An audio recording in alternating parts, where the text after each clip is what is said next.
Revelator Aggregator.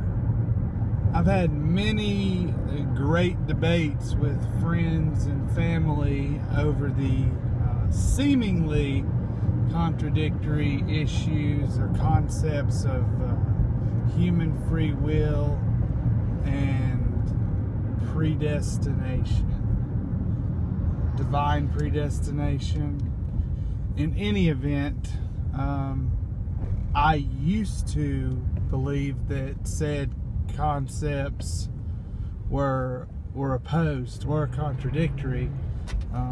Since I've come back into the fold and rededicated my life to Father God, I have since changed my mind on that point. I mean, over the process, because it was a process of coming back to the belief in the knowledge that Yeshua was the divine incarnation of God, was essentially the Son of God, the angel of God that the Old Testament talks about, was God, was divine.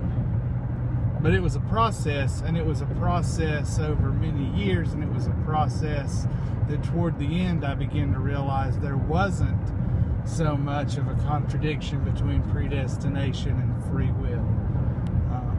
One, just because God knows where we're going to end up doesn't mean that He controls or directs our decisions.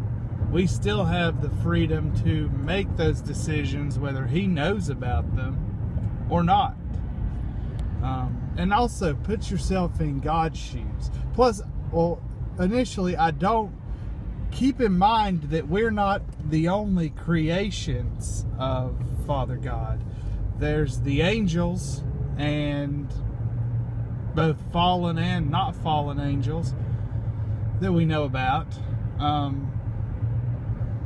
So there was like I've said in previous videos, I believe in the gap theory of creation. Sorry I'm all over the map on this, but it's heavy stuff.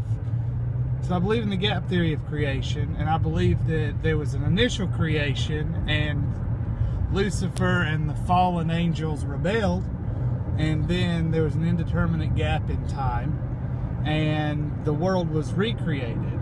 Now perhaps there was a pre-Adamic race of humans, and that's where Cain's wife came from, and Adam and Eve were the ideal perfect imagers of God, representatives of God in this recreated world before the fall.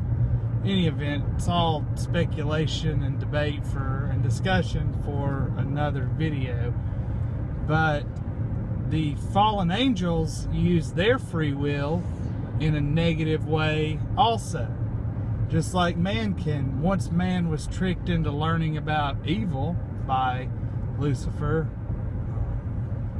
or the serpent in paradise, man was then able to use that free will to sin, to do bad things instead of good things. And that's why God didn't want man to, in my opinion, in my interpretation, that's the reason God didn't want man to live forever in physical form, because then he would be essentially doomed to live forever in this fallen, wicked state, rather than as God had intended man to live in this wonderful, innocent, perfect state forever. But God knew we were going to fall, just like God knew that some of the angels were going to rebel and fall. But essentially, God knowing everything before it happens, but still wanting to create humans and angels to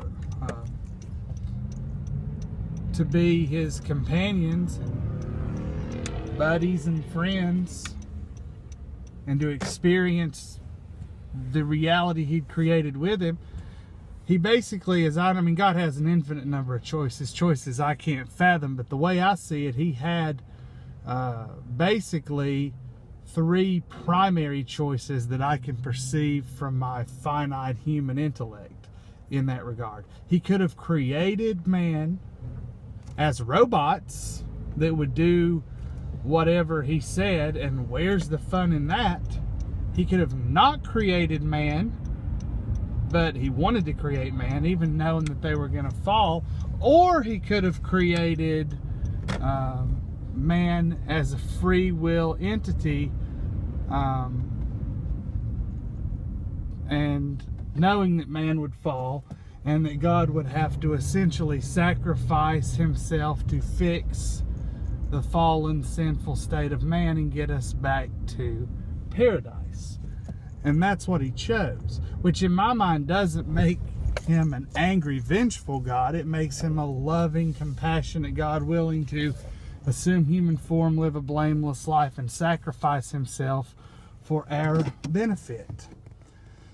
So, I know I've given you a lot of weighty concepts. I know I've jumped all over the map, but like I said, it was a lot to get out, and a lot of weighty stuff to sort of sort through.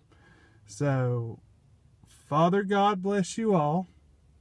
Jesus Christ saves, and stay positive.